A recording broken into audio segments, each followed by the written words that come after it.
Hey there, this is Ona with Art of Awakening. Welcome back. And today I'm going to just do a real quick sort of an energy update, a little bit of reading at the end. I'm going to talk about, a viewer asked me to talk about narcissistic patterning, which is something that came up in the Halloween video that I did. And I'm going to touch on that. But let's just start with the energy update. And hopefully all of these insights will help you to just gain a little bit more clarity and help you get into your genius zone. So first, a few words about the energy right now.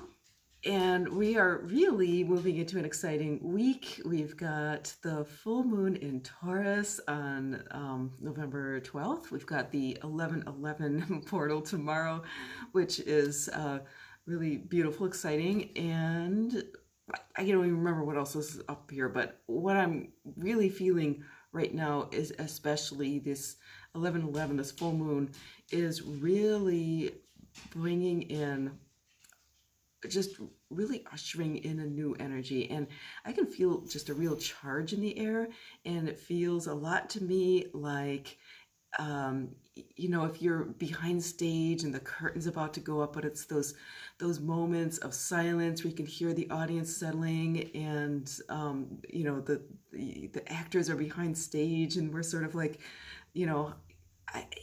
just sort of like bolstering each other up, right? With we're gonna do fine, or just like little small chit chat or whatever it is. But a lot of it is that feeling of the energetic charge before something big happens.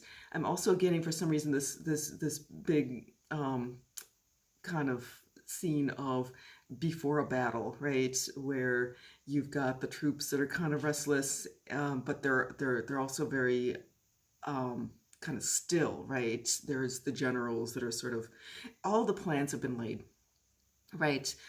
Everybody knows their cues. Everybody knows what their place is, and how it's hopefully going to unfold, or just kind of waiting for the opening, waiting for the starting gate to open, waiting for the curtain to open, waiting for the battle call, whatever it is.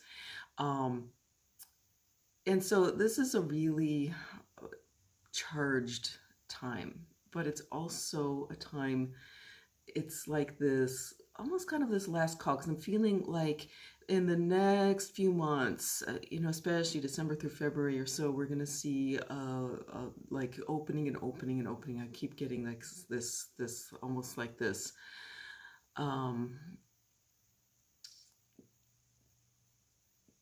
just continuing to open and expand, like one door after another, or the petals of a rose keep opening up, opening and opening. And so I'm feeling like it's likely to be kind of intense, right? And so this is a really, really good time this week right now to just really center and ground, and Taurus energy is perfect for that, okay? Because Taurus is really like this anchoring kind of energy. I love Taurus energy, okay? It's like this anchor ground. It's this kind of calm vibe, but it's also just very true to itself, okay? Taurus has a lot of just kind of like, let's be honest and true to who we are. So we are really being asked now to come into our truth, okay? And to shed anything that is extraneous, or that's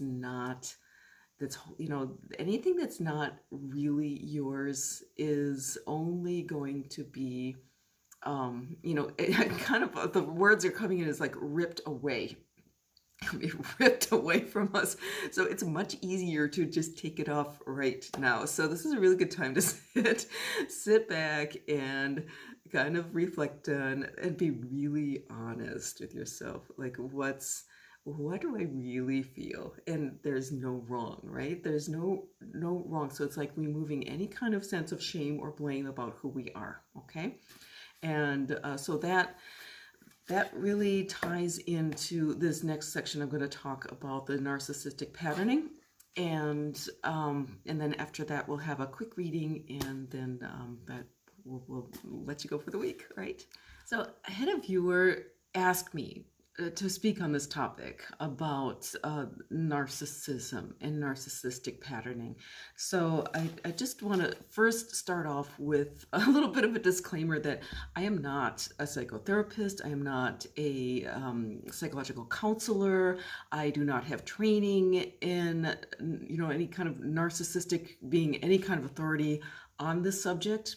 I have really no more training in than any lay person. So I'm really coming at this from purely the spiritual aspect of the patterns that I have been shown, that I have lived through, and in relationships, in family bloodlines, and just what my guides have been showing to me about this. And I also want to say that, like, if you are dealing with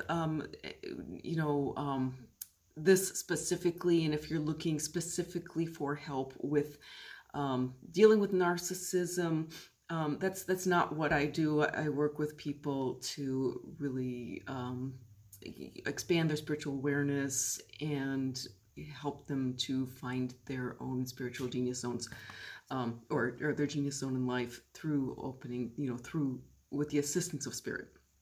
All right, so with that said, I do have some insights into this patterning, and okay, so I think most of us by now, it's become sort of a popular topic in the last couple of years. Culturally, people are starting to be aware of narcissism, what it is. It's that kind of energy draining kind of relationships, the entanglement, the gaslighting, that whole bit. It's very easy to get entangled into a narcissistic relationship. And I want to say that, like, from what I'm seeing from the spiritual perspective, it's really pervasive in our culture. I don't know that there is anybody that lives in our society that is not touched in some way, and I'm seeing it on many, many levels, not just the individual relationship, but in the whole ways organizations work together, and it's just like it's all over the place. So, and the way I'm seeing it is that at the root is this feeling of unworthiness, okay, a lack of self-love, and that really especially a feeling of not being worthy, that seems to be, to me, is what I'm seeing is just really what's at the root of all this. I see narcissism as kind of a virus, like just a pattern that's happening spiritually that sort of takes us out of a state of health.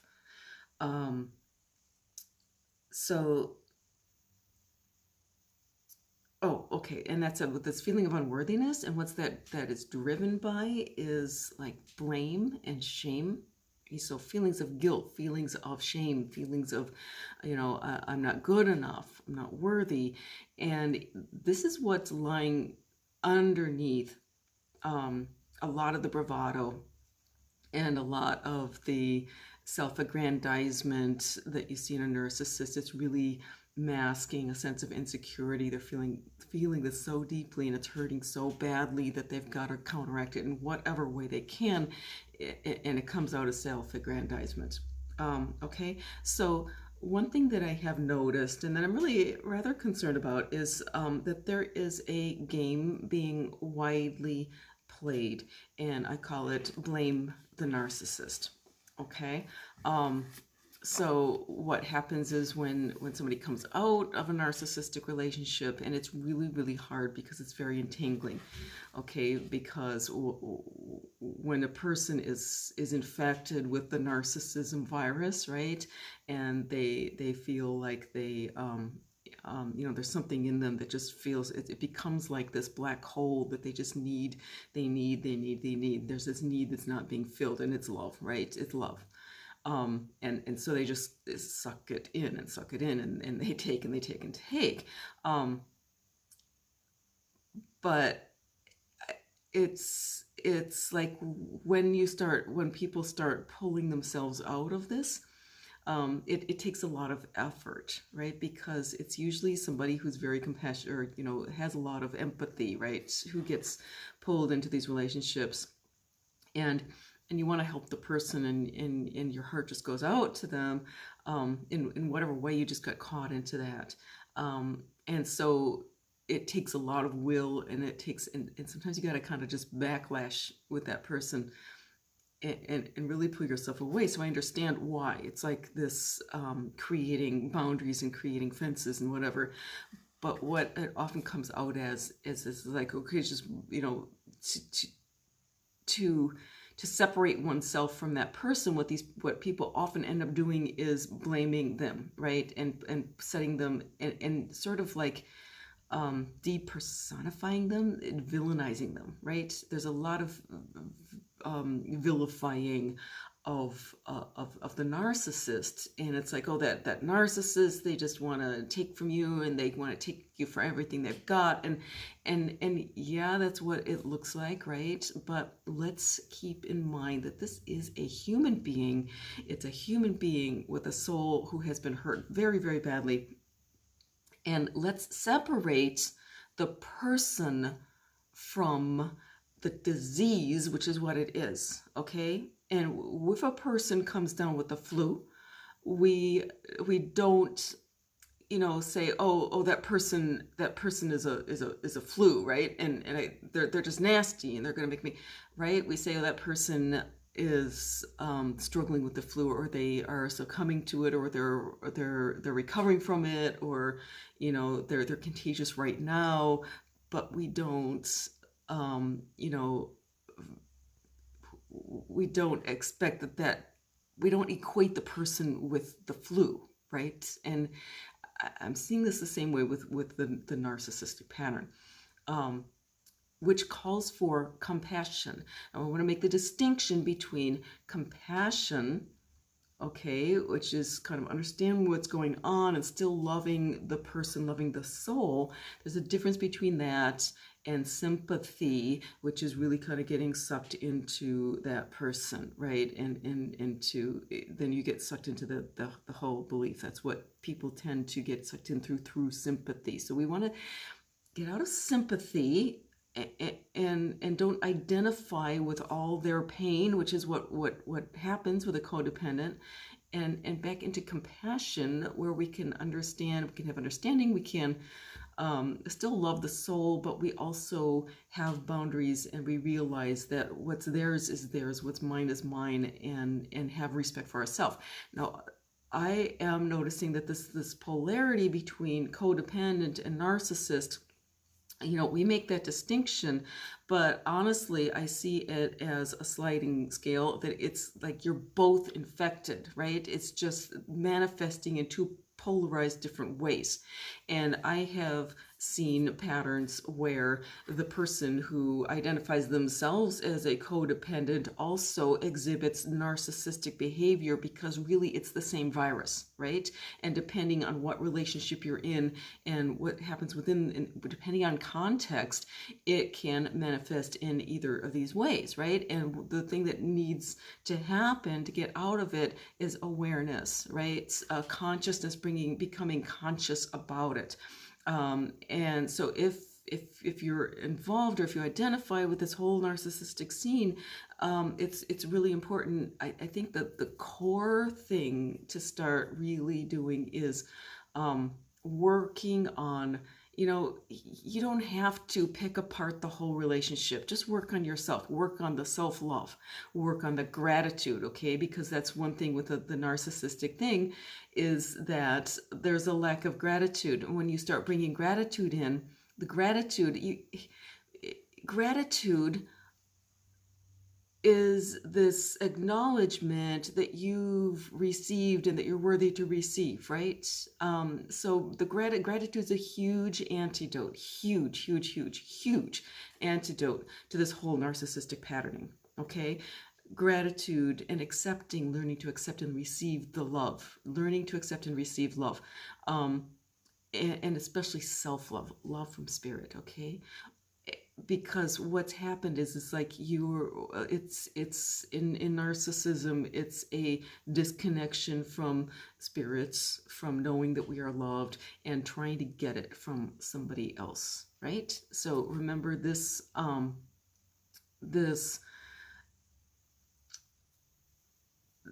there's three entities that we're working with: source, self, and others. Okay, and the connection, we need to look at it in that order, right? When we're connected with source, then we can align ourselves with source and everything's going to be okay, because source got it all, right? So love for source, self-love next, and then love somebody else, right? Because if we're not loving ourselves, it's like you can't have real love with somebody if we don't love ourselves. And so this is the core spiritually that I'm seeing here, learning to come back and accept the truth that we are beautiful, that we are lovable, that we are loved, that we are worthy. Okay, it's the self-love, the self-worth, and the gratitude. Okay, so whether you identify as being a codependent, or if you suspect that you may have narcissistic tendencies, it doesn't matter, because it's really the same illness. Okay, so let go of the blame and shame about the person, work on the self-love, the self-worth, the gratitude, and when we start developing the self-love and the self-worth, that makes it possible for us to realize, okay, well, these are my boundaries. I deserve respect.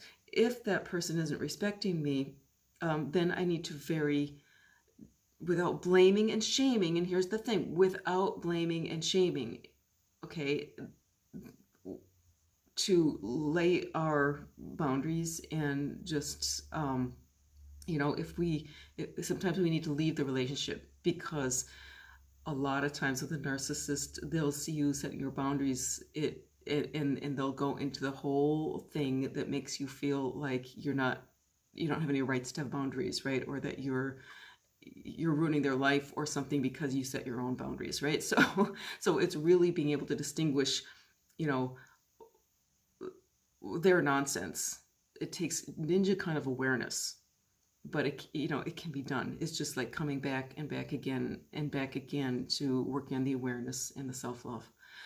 So I hope this helps. And the one last thing that I want to add is that in a narcissistic relationship, it may seem like it's the narcissist, constantly taking and stuff, and constantly being attached or whatever. Both parties are attached and equally responsible for this entanglement. And a lot of times it's like, the codependent really has a hard time letting go. Well, those cords that entanglement is just really, really strong. Okay, so it's like if you're in a relationship and the other person is willing to work at the relationship and we're willing to talk about it and work through it, great. It can be done. A lot of times you may find that that's not the case, because it gets so, if you're so deeply infected, that it's like sometimes it just triggers too much to even work on it, and sometimes you got to walk away. But being willing to let go is a big part of the picture, and it can take layers and layers and layers of doing that. So if you are in that situation, I just wish you much, much, much, much love, and just keep working with the self-love and the gratitude. Okay, so that was a little longer than I had planned to, and apologies, but I'm just going to go real quick, pull a card for this coming week, and then I'll let you on your way. Okay, I'm laughing my head off here because, this is like, honestly, this is the 4th time that I've recorded this section of the video. Happy Mercury retrograde. I don't know if you have been experiencing this, but honestly, Mercury retrograde doesn't usually affect me that much. This time, oh man, it's been insane. It's just been crazy. Just one thing after another. I don't even want to go there telling you about this. So anyway, I am using the Spirit Animal Oracle deck from Colette Baron Reed. I do have my own Spirit Animal deck, but I do like to shake it up. And this one's a beautiful one, and it's got, I don't know, it's got a lot of cards in it. Also, I've since I moved, I've got like, I can't find most of my decks. So I'm working with 3 decks right now. I have been for weeks, and I think maybe that's what I'm meant to do. So this is one of them. First time that I went to record this, I pulled the Dove card, which is, I thought was perfect for right now. It's really about, I see it as about the Christ essence. And so that really is, you know, stepping into your truth, being true to who you are, and also just love rather than blaming, right? Blessing rather than blaming. And also peace, coming into peace with who we are, right? That yes, you're good enough. Yes, you are lovable. Yes, you have there's a reason that you're here. And yes, the world is, you know, Mother Earth is glad that you are here. And, you know, so just going forward with this sense of this sense of beauty and love and who you are. Second card I pulled, because the second time I recorded, I tried to just do the Dove thing again. Apparently it didn't, you wanted a little bit more than that. And so the third time I recorded, I got Frog. And the message for that was really, I want to get your act together, because I've been sitting on this video. I have another in my Spirit Animal series on Frog, and it's just about time that I actually finished that video and put it. So look for that. I'm going to try to get that up this week. Frog has so much symbolism, I can't even begin to go there right now, so just watch for the video. And so this one, okay, Butterfly Spirits. I think hopefully this will be the recording that sticks, and we all know about Butterfly as transformation, and this portal right now that we're about to enter, it's gonna be like the chrysalis opening, right? We've had, and Butterfly really goes through a series of transformations with skin shedding, and then it goes into, you know, the chrysalis state. So there's a lot of, and the past few years have been crazy, and a lot of us have been through a lot of what's called an instar, when the butterfly caterpillar sheds its skin, right, and becomes a bigger caterpillar. So we've all been through this process of moving through our instars, becoming bigger and bigger and bigger as who we are. And I think the portal right now, collectively, I'm seeing a portal into really an expanded and freer kind of energy coming forward. There's going to be a lot of support for accelerated ascension. Any kind of transition can be challenging. It can be uncomfortable. You know, a butterfly is no exception. I mean, it's not necessarily easy for that butterfly to emerge, but once it does, it's you know, it's a beautiful thing. So looking for a beautiful opening of energy, and just, you know, if things are hard a little bit, you know, for you, just keep visualizing these beautiful, colorful butterfly wings that are yours by right, right? And just keep visualizing the freedom, the beauty, the joy of being alive, okay? Because that is our birthright. Keep that in mind. Focus on that. If everything else around you is going crazy, keep focusing on that. That's the vision. That's what we're heading towards as a collective. And we, every action we take, every thought we think, we have a choice, right? We can align with that vision of beauty, or we can choose to align with the mud and the muck or whatever, okay? So it's always a choice. Keep that vision of beauty, and that helps us to align with that. When we align with that, we start to move towards that. That's the act of creation. So I hope you've enjoyed this. Thank you so much for watching, and if you have anything that you'd like me to address, absolutely tell me, request it in the comments, because I'd be happy to speak to your requests as well. Have a lovely week, and we'll catch you again soon.